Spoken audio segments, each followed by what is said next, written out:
One of the earliest civilizations to prosper in the Indian subcontinent was located along the shores of the Bay of Bengal.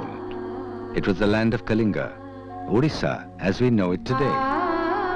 The Kalinga Empire spread far beyond the shores to the islands of Bali, Java and Sumatra, now in Indonesia. The poet Kalidas refers to the king of Kalinga as Mahodadhipati, the lord of the seas. The Mahabharata describes the lord of Kalinga as a great warrior king. Ancient Kalinga had trading and cultural links with Bali, Java, Sumatra and Sri Lanka.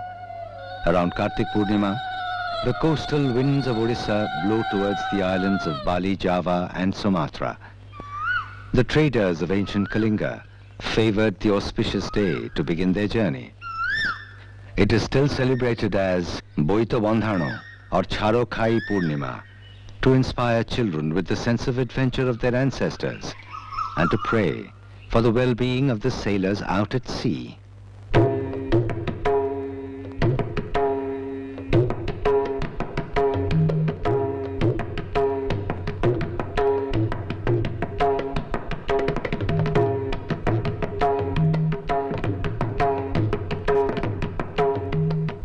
The glory of Kalinga's past heroes can still be seen in its heritage. The glory of its present is to be seen in one of its greatest sons, Biju Patnaik, often compared to the legendary heroes celebrated by Kalidas or in the Mahabharata. Biju Patnaik had become a legend in his lifetime, an inspiration to many in Odisha and outside. He was one of the daring figures of our times, the builder of a modern resurgent Odisha. He believed that political life was necessarily dedicated to the good of mankind. He always advocated individual initiative and enterprise.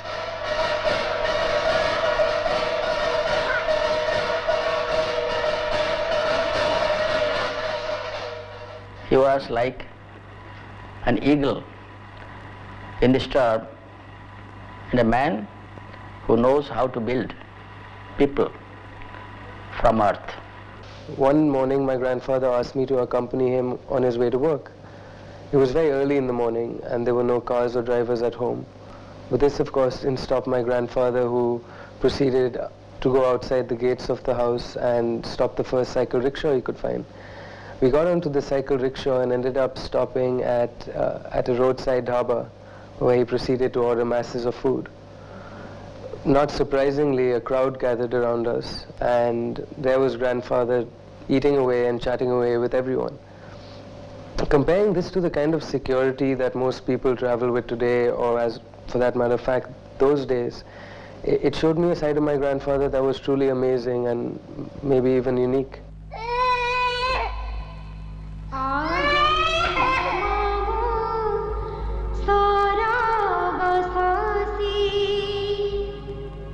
He was born Biju Patnaik in his ancestral home, Anand Bhavan, in Cuttack, on the 5th of March, 1916.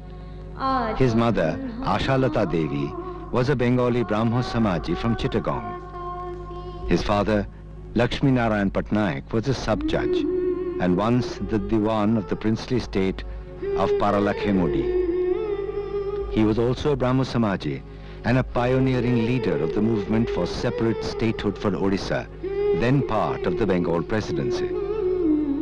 Bijayananda pursued his studies in the mission school at Cuttack and later at Ravenshaw Collegiate School and College.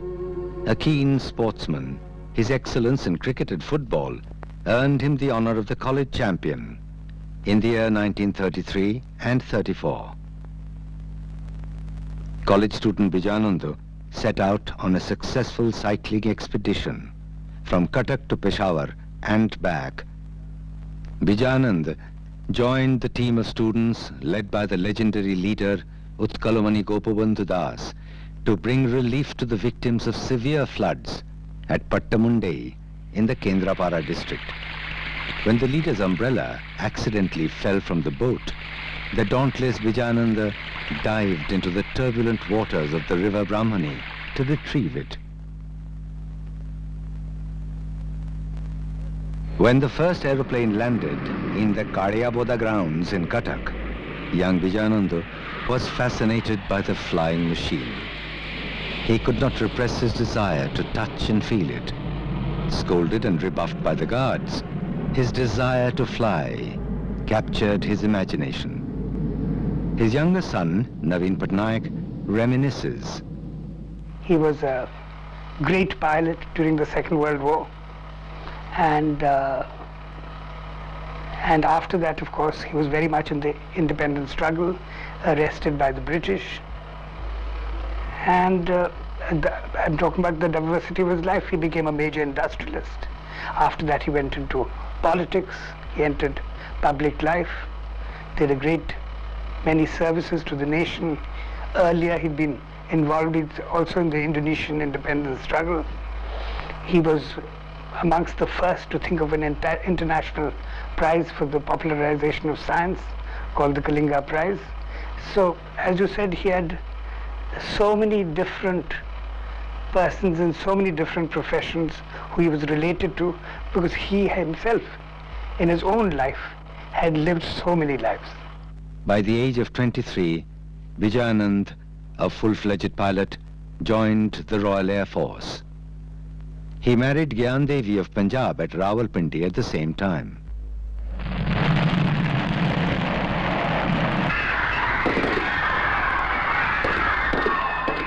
The Second World War broke out in the same year.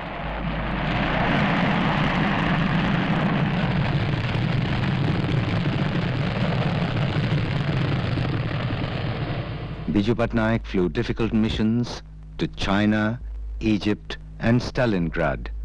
He rescued British families from war-torn Rangoon. In the Quit India movement of 1942, Vijayanand's patriotism brought him close to the revolutionaries. His friend George Fernandez remembers his activities. He was the man who was in charge of the Royal Air Force for South Asia. And in that capacity, he had a lot of influence in many places. But he chose to be a part of the Quit India movement. And some of the more outstanding leaders of that movement, like Jayaprakash Narayan, Dr. Lohia, Aruna Azaf Ali, were allowed by him to stay in his house at the height of the Quit India movement. He flew them wherever they had to go from one place to another. He flew them in the Royal Air Force planes. And he risked his life for that. Because at the time came when he was finally, it was discovered. And he would have been sent to the gallows. Fate saved him. The charisma of Netaji Subhash Chandra Bose touched him deeply. Inspired by his call, Vijayanand airdropped Azad Hind Fauj leaflets from his Royal Air Force plane at various points in India. Inevitably, the British government jailed Vijayanand for his anti-imperialist activities. Kaminikant Patnaik recollects his exploits after he was released from jail in the year 1945. He felt that there's industry, Odisha should be industrialized. So he went throughout Odisha to every door he has gone with 100, 200 rupees for share money. He collected, and at Chaudwar he established this Odisha textile mill. He threw himself into the building of modern Orissa with full energy. The Orissa textile mills he built was soon followed by Kalinga Airways and Kalinga Tubes, Asia's largest pipe manufacturing plant. Along came the Kalinga Cup for football, the Kalinga newspaper, and the Kalinga Foundation Trust, which helped students and medical patients in need. Pyare Mohan Mahapatra, a senior administrator, remembers his enterprise. He knew industry. He was an industrialist, but he had the skills of an industrial worker or engineer. Yet the call of adventure was always sweet to his ears. On Pandit Nehru's request, he planned a desperate and daring mission to rescue Indonesian freedom fighters from the clutches of Dutch imperialists. He was a man who staked his life when he flew to Indonesia, where the Dutch were firing on the airfield from both sides. Flew his own plane and got Sultan Jariar and Muhammad Hatta.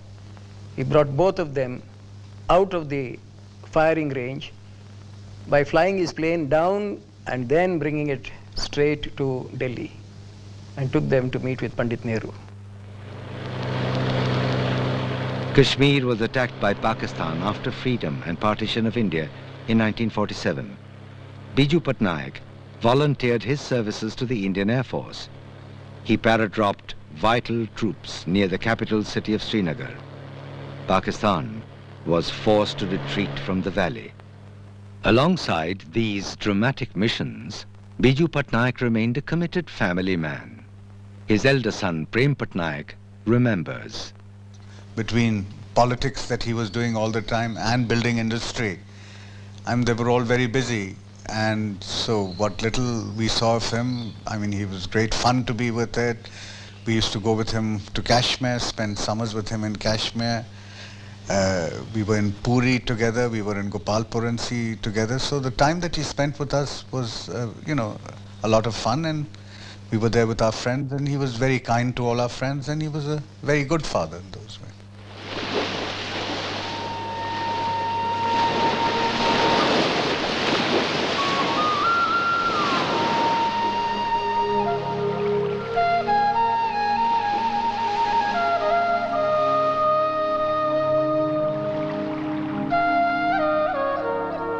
Biju Patnaik's thirst for adventure was balanced by his hunger for knowledge.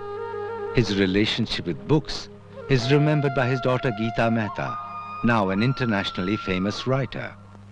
You know, the great philosopher Aristotle once said that philosophy was the pursuit of wonder. And I think if I remember anything about my father, it was that he was always in a state of wonder. He was curious about everything. He was curious about every person he met. He was curious about science. I never saw him without a book in his hand. I remember when we were children, he would finish reading his book, then he'd come around to all of us. Have you finished your books? I want to read your book. Here, I'll trade books. So he had that quality about him. Well, he never had any plans for us. I think what he really wanted to give, what he used to say very clearly was that the most important thing is a good education, because he said that was one thing that you could never take away from anybody. And the other thing he said to all his children was that whatever you do in life, do something that you have a passion for. Arun Patnaik remembers his grandfather. There was one day when my grandfather had come home for dinner when I was studying in Delhi. Unfortunately for me, he found out that I had not performed or done terribly well at one of my classes in school. Upon actually finding out the marks that I had gotten for that particular class, my grandfather asked me to come aside to talk to him. He told me how privileged I was to be studying in such a good private school, and that there are millions of children around the world, poor children, that would give anything to be in my shoes. He told me that he would never want again to have to speak to me about not doing well in any of my classes in school. Of a music school. Sir, we are very proud for our state and culture, but we don't have even a small school or college. Then he at once said, "What do you mean?" No, there is no such college or school. You have to make. I will make it today. Gama pa gama pa gama gama da pa pa pa pa da ni da da da da ni da ni da re da da da.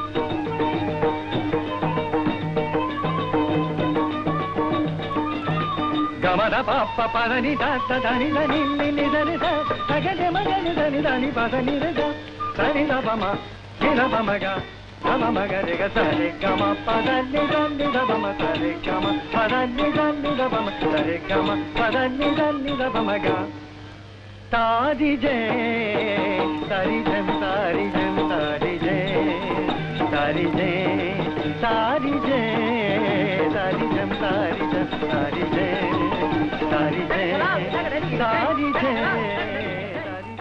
The eminent poet Shitakanto Mahapatru remembers. I believe that to an extent he wasn't a person who can be called down to earth.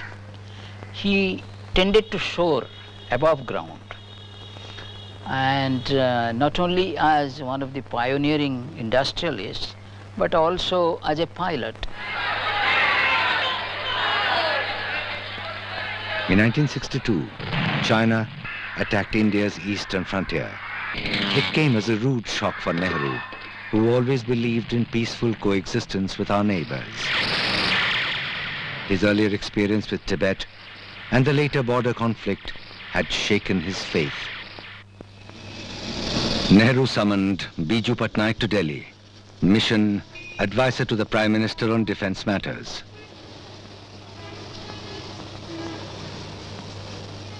Before India could recover from the shock of the Chinese betrayal, war drums rolled from neighboring Pakistan under military dictatorship. In 1965, the nation called upon Biju Patnaik again. This time, Prime Minister Lal Bahadur Shastri had top secret information that an Indonesian naval fleet was coming to the Indian Ocean in support of the shaky Pakistan Navy. Biju Patnaik rushed to Jakarta and met his old friend President Sukarno, and the naval fleet never came. Biju Patnaik had a lifelong and personal relationship with Amit Sukarno. Biju Patnaik and his wife were present in Jakarta in the year 1947, when General Sukarno's daughter was born. Mrs. Sukarno put the baby in Mrs. Patnaik's lap. The general asked Biju Patnaik to name the baby. He looked out of the window, saw the clouds in the sky, and the name came instantly. Meghavati, daughter of the clouds. Today, Meghavati Sukarnoputri is the President of Indonesia. The people of Indonesia have always held Biju Patnaik close to their hearts. In the year 1973, the Republic of Indonesia honored him with the title of Bhumi Putra, a son of their soil. Despite the wide range of his international and national involvement, his heart always had space reserved for Odisha. Today we are calling ourselves Odias, proudly, because of a person like him, most respected and encouraging to all kinds of art and culture and education and science and everything. Whenever you go, approach him. If you talk about his state, he will be very happy. Very lovable person, very human person. A person who, unlike politicians, didn't make a mockery of love for people. For the poor, when we say poor, the politician talks about poor in general as a word. But no, for every poor man in the street, he exuded love. And he was seated with some of his colleagues, talking to them outside the house, in the little park in front of the house. And a little boy, I think he must have been about 7 or 8 years old, came up to him, came up to the group and said, "Who is Biju Patnaik amongst you?" So my father said, "I am Biju Patnaik." He said, "Well, you've promised schooling to us very poor, and I work by the roadside breaking stones. The new roads were being built for the capital, for the new capital, and I would like to be educated." So my father sent him to the Sainik school, which had recently come up in Bhubaneswar. And several years later, smart young man in an Air Force uniform came to see my parents. He'd just become an officer in the Air Force, and it was that little boy who was breaking stones to build roads. Eminent painter Jatin Das recalls, Then one day I had gone, it was summer, midsummer in Cuttack, was very, very hot. There wasn't a single soul in the city. And I remember it was a Fiat car. And his driver, he's sitting at the back, I'm sitting next to him. He said, come, we'll have lunch together. Then near some kind of a hill, in a higher plateau, one man was walking alone. So he told the driver, stop the car, tell him to sit down. So this fellow got scared and somehow seated in the front seat. Then when we arrived, I didn't talk to this boy. But he gave the money to his driver, go and give it to him, that he should buy a bicycle. And when he has money, he should return that money. When emergency was declared in the year 1975, Biju Patnaik was also arrested, along with major leaders of the opposition. Through those turbulent times, he remained captive, but his spirit remained undaunted. After he came out in the year 1977, Biju Patnaik was instrumental in forming the Janata Party. He was a prominent member of the new cabinet in the first non-Congress government in India. But actually after the Janata experience, which is the formerly party, he looked at the left parties, what we were doing in West Bengal.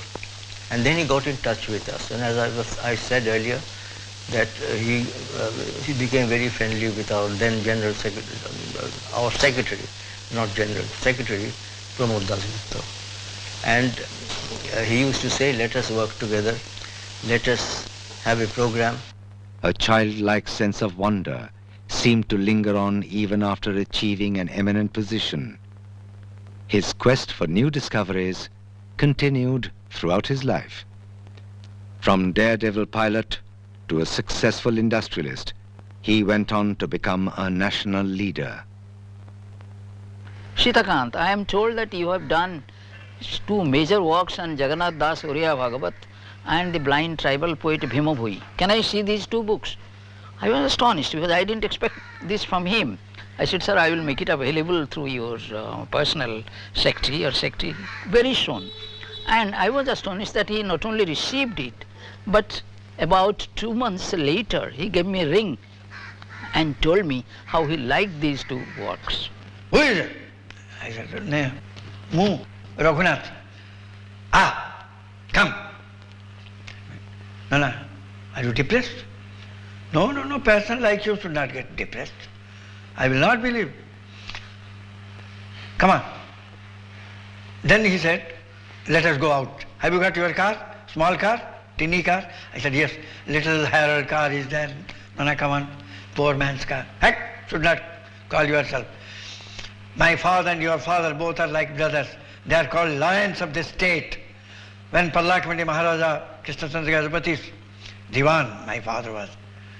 So this kind of things I've heard from him. I took him to Chaudhar and we sat for a long time and he was singing so beautifully. His voice was exactly like Saigal and Pankaj Malik. Nana, you sing so well, I never heard before. Then he sang that Gori, Kahe Gumana Karire Gori, Jab Dil hi toot gaya. This song he sang. Nana, I don't sing Dil hi toot gaya. Let Dil tootne do. Par tum haroge nahi kabhi bhi. His thirst for knowledge was never quenched. It had egged him on to establish the Kalinga Prize for the popularization of science and technology.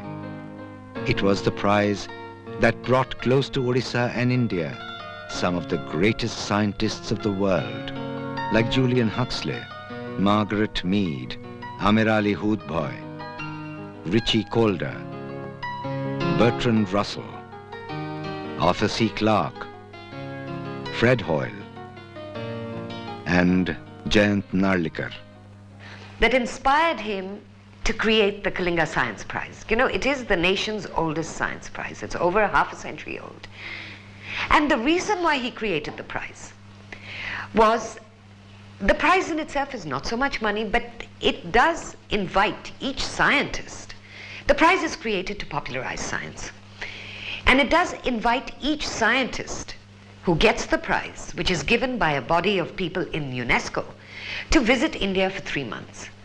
Now for my father, whose obsession with India was so great, and whose love of it and whose pride in it was so great, he believed You get the greatest scientists in the world, bring them to India for 3 months. They will get so fascinated, so hypnotized by this country, that they will bring their genius for free to bear on the problems of this country. Like his mentor Jawaharlal Nehru, the lines of the poet Robert Frost seem to be the philosophy of Biju Patnaik. The woods are lovely, dark and deep, but I have promises to keep, and miles to go before I sleep, and miles to go before I sleep.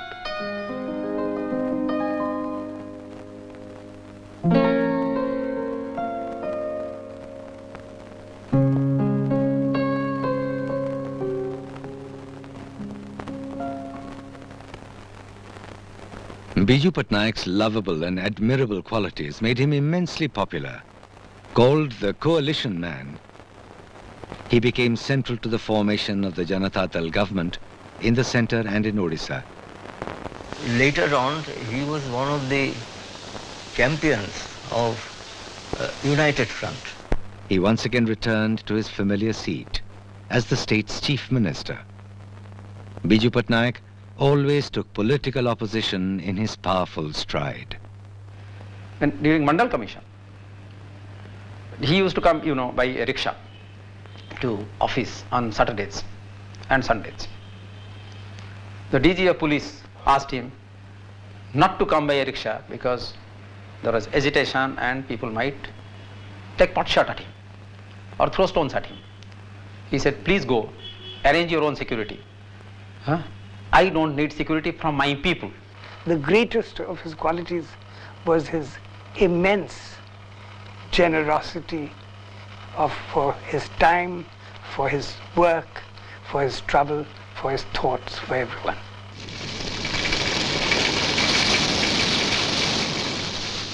Biju Patnaik's administrative actions were as bold as his political thought. He overruled strong objections within his own ministry to raise the minimum wage in Odisha from 10 rupees to 25. He appointed 10 tribal women as his advisors. Tribal activist Sumani Jhodia remembers. He supported women in their anti-liquor movement. He also gave them ownership of land. He even gave women leaders special police powers. He was a father figure. His declaration of a 33% reservation for women on all local self-government bodies and certain government jobs had deep impact on society. His fellow parliamentarian Meera Das recollects. He is the pioneer giving the 33% reservation for women in local bodies and also in panchayats. Yes, prior to this, the Government of India took as a constitutional change. That prior to that, we had reservation. That was in panchayat. That was 30,000 ladies were elected. When we are in France for women conference, yes, then there we said that we have made it much before you think it here. In the year 1992. Biju Patnaik initiated the Kalinga Bali Jatra to revive the memories of the ancient linkage between the two countries and to give international cooperation a contemporary thrust.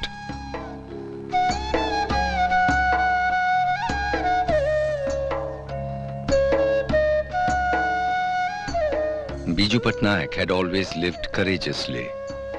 In time, his fearlessness earned him the respect of his adversaries. His political opponent, Janaki Ballabh Patnaik, says, he was a public man who created a successful image in the state. He was, in more sense, not a politician. He was a statesman. He never, ever was afraid of speaking out his mind. Fearlessness came from a profound sense of justice.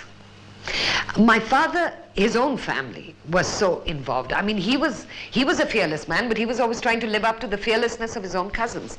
He had 2 cousins, a boy of 19 who was a great poet who led, he and another boy led the Chittagong Armory raid.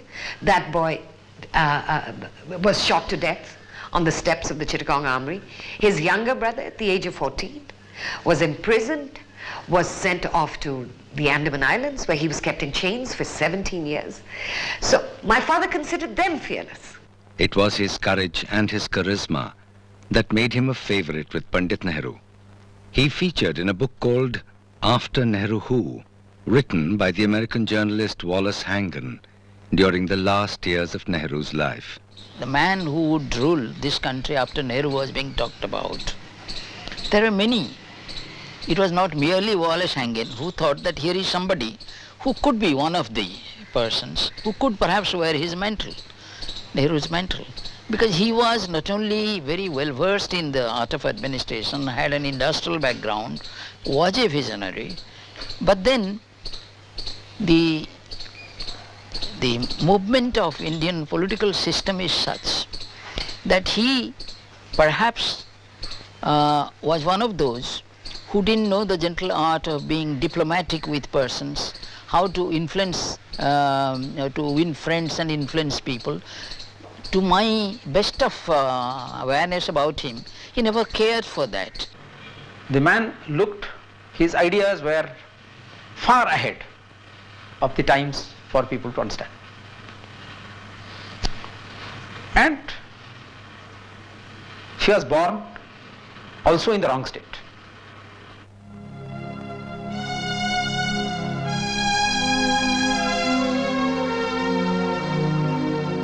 Biju Patnaik was also caught in the turmoil of the 90s, with the breakdown of many established political values and ideologies.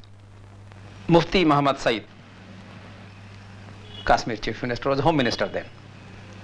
When the question was of releasing Mufti's daughter in exchange for 8 hardcore militants, Biju Babu was very, very tough on that issue. He said, Mufti, if you want your daughter to be released, first resign as Home Minister.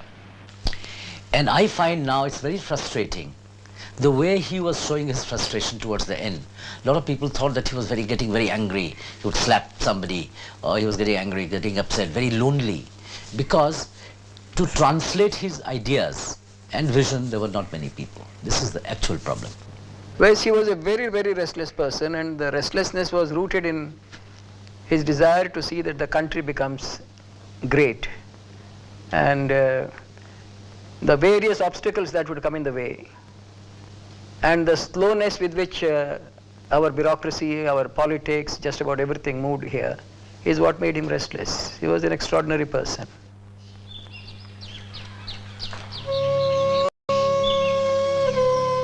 The erosion of statesmanship and morality in our politics pained Biju Patnaik deeply. His straight and courageous confrontation with issues and problems had little relevance in the new atmosphere. On the 17th of April in the year 1997, his long and eventful life came to an end.